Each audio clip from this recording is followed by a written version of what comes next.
Ruben Gallego of Arizona. He sits on the Homeland Security Committee and was a Marine combat veteran who served in Iraq. Senator, I know it's a busy day and that you zipped out to the camera to talk to us. We're really grateful for that. We wonder if you could just take us through what you heard.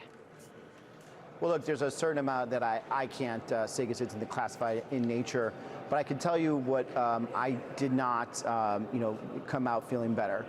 Number one, there is still, without any dispute, the fact that we ended up going into this action, going into war, because we had to follow our subordinate allies' lead when it came to Israel. That is very, very concerning, especially considering on timing, considering on what the repercussions of that are.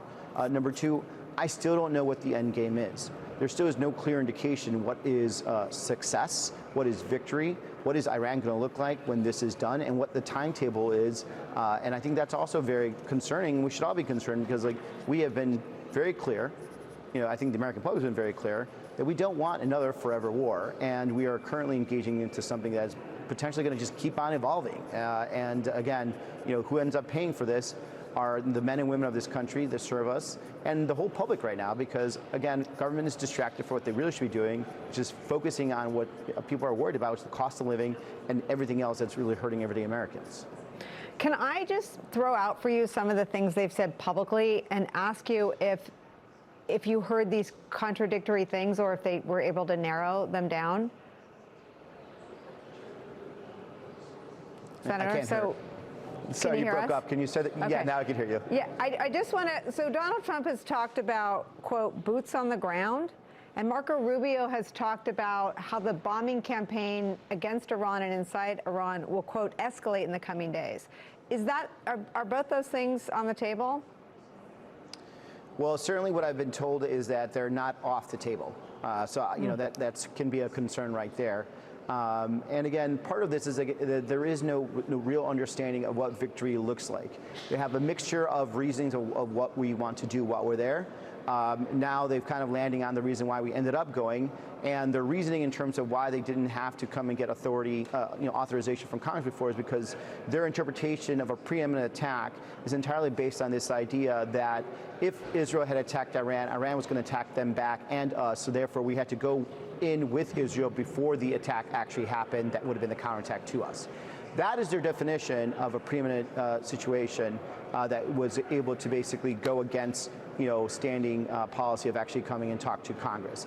That is a very scary policy situation that they're making, because it basically dictates our standing of whether we're going to go to war or not and leave it to other partners and other allies. I don't think any American wants to give that type of power to anybody else. I think especially in dangerous areas. And again, we're burning through a lot of ammunition right now. At some point, we're going to have to start dragging in ammunition from other parts of the world. What is that going to do to that? And what is this going to cost us? The amount of money we're burning through right now could have paid for a lot of health insurance, could have paid for the food stamps, could have paid to help people buy their first homes, whatever it is. But we ended up following a subordinate ally into a situation that's just going to burn our time, our cash, our money. Did they describe this as a new doctrine, that we followed Israel into war inside Iran because Israel was going to attack anyway, and we had to attack also? I mean, does that extend, if Poland decides to attack Russia, will we follow Poland into war in Russia? Or if Taiwan decides to attack China, will we follow Taiwan? Is it a doctrine that they've adopted, or is it specific to Iran and Israel? No, I don't want to mischaracterize that this is somehow a new doctrine. That's not correct. But I will say that the reason they give us is exactly what you mentioned, and it does scare me if this is going to be a consistent pattern and/or logic that we're going to be able to that they're going to use in the Middle East. This time it's Israel. Is the next time going to be Saudi Arabia or Qatar or one of these other countries that have long-term beef with Iran? I don't think that's what the American public wants. When you talk about places like Poland, they are part of NATO, but it's very clear in our treaty with NATO and NATO countries that we do not have to, and Article 5 is not invoked if you are the offending country, if you're the invading country. That is, so we could avoid situations like this where we end up being embroiled in other people's messes. What would you want to hear if you were a family, military family right now? If your son or daughter or husband or wife or your dad were deployed, why is it so important to understand both why we went when we went, and what the end game and objectives are? Well, what I wanted to hear when I was in Iraq in 2005 is, why am I here? What am I still doing here?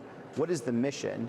And when am I going to be done, or when is this mission going to be done? And right now, the president has not been very clear what the overall reasoning why we went. He has backtracked on, in terms of the preeminent attack vis-a-vis Israel, but his staff has not, his cabinet members have not. We don't know what the timeline is of how long we're going to be engaged. We don't know what we can define as victory. And those are the three things that would really scare me, because you already have, for example, sailors that have been on rotation or on board of ship for almost 10 months, right? Something that is unheard of. They have not seen their families, have not been able to port at all. This is the kind of thing that is very deteriorating to a family. Like, it's not only is it stressful, it's scary. Hearing from my mom, for example, from experience of her waiting to find out if I was alive or dead, or when I was coming home. Imagine what we're doing to families right now. And look, we already had 6 deaths. This is a very serious situation that we find ourselves, and the president needs to treat this in a serious manner by actually having a press conference. He's had more time talking to Mar-a-Lago, rich dudes, than he has to actually sit in front of the American public and explain what is going on and why we ended up going to Iran. Your voice is so important right now, and we really appreciate you taking the time to talk to us today. Senator Ruben Gallego, thank you. Thank you.